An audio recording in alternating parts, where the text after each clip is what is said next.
It would be James and his wife, Mandy's first home they bought. They had both saved up enough money to finally purchase the house. They considered it their dream house. It was spacious and had a back garden for their future kids.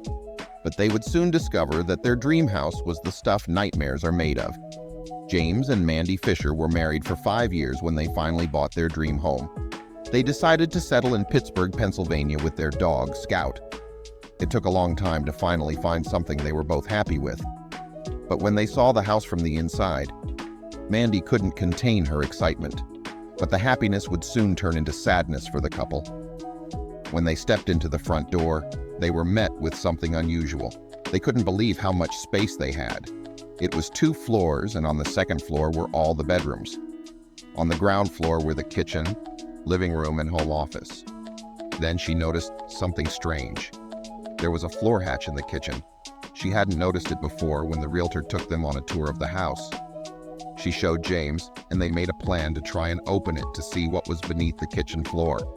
Mandy could see that this was an old house. It was well kept, but still needed some touch-ups here and there. Some of the floorboards needed to be sanded down and revarnished.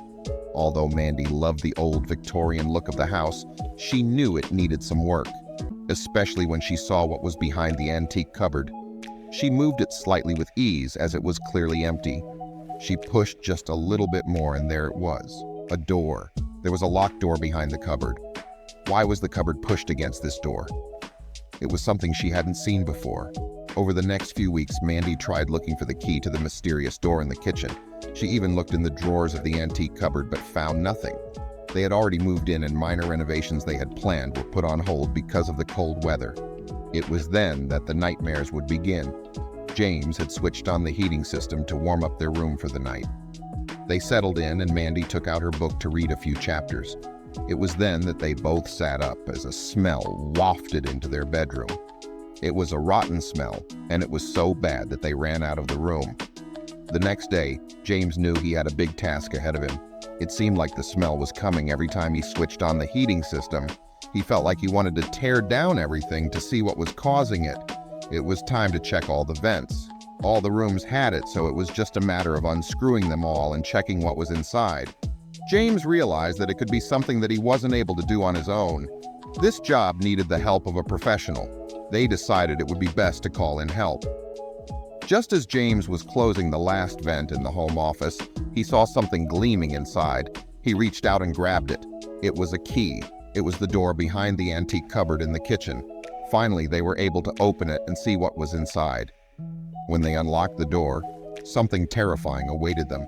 It was dark in the basement, and they couldn't find a light switch, so they took a flashlight to light their way. They slowly descended the stairs until all they could see were dust particles dancing in the light of the flashlight. They saw more wine barrels, antique furniture, wooden chests, and lots of framed pictures. All of the chests were empty, and Mandy wondered what the old lady had kept inside them.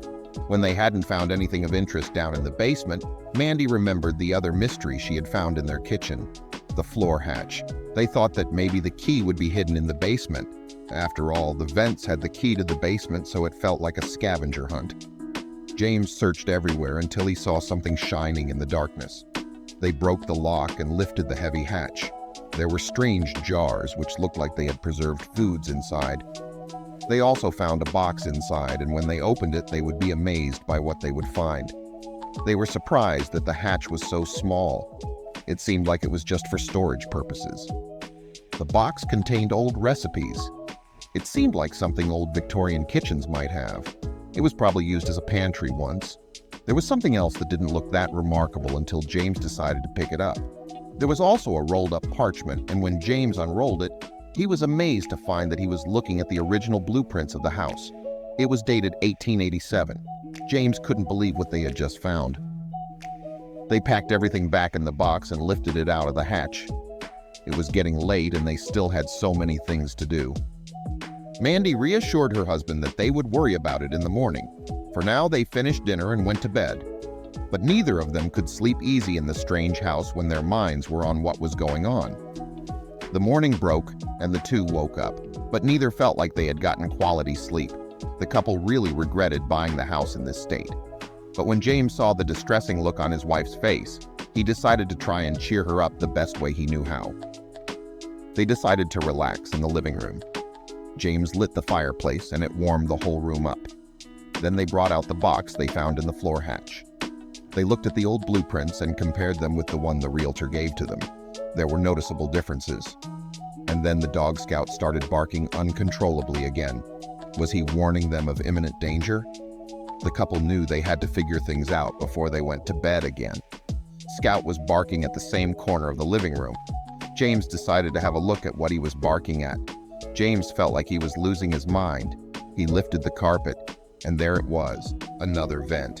But this was very strange because this vent was not on the new blueprint, but it was on the old one. James and Mandy were getting worried.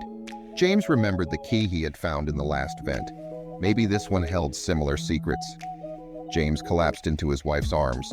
He reluctantly conceded and called professionals, but they would only arrive the next morning. The prospect of spending another night in the house without figuring out what was going on scared them both. That night, Mandy woke up again. To her horror, her husband was out of bed again. She knew exactly where he was. He was looking into the vent like a lunatic. Mandy slowly approached him and coaxed him back to bed. She knew things had to end now. The next morning, James called in professionals immediately. They needed to check if there wasn't anything in the vent as he couldn't open it. It might be an infestation or a dead rodent inside. They came in 30 minutes, equipped with everything needed to pry open the vent. When they eventually managed to open it, they made a gruesome discovery that made their blood run cold. They found various jars with putrid liquids in them, and most disturbingly, several animal carcasses and bones. James and Mandy were uneasy. This is what Scout was barking at, and the jars were causing the smell. What did this mean? Mandy wondered if their house was used for rituals and sacrifices, and she didn't want to live there anymore if that was the case. Then the maintenance man then told them it wasn't as unusual as they thought. He told them that he and his team found these all the time in the old Victorian houses. It was Pennsylvania's tradition of ritual healing known as powwow. He said they used animal carcasses to combine elements of religion and belief with health and healing. It seems the old lady who lived here needed healing, but James and Mandy decided that it was best to remove the jars and carcasses so that the smell could disappear and they can continue to live normal lives so that Scout can be at ease.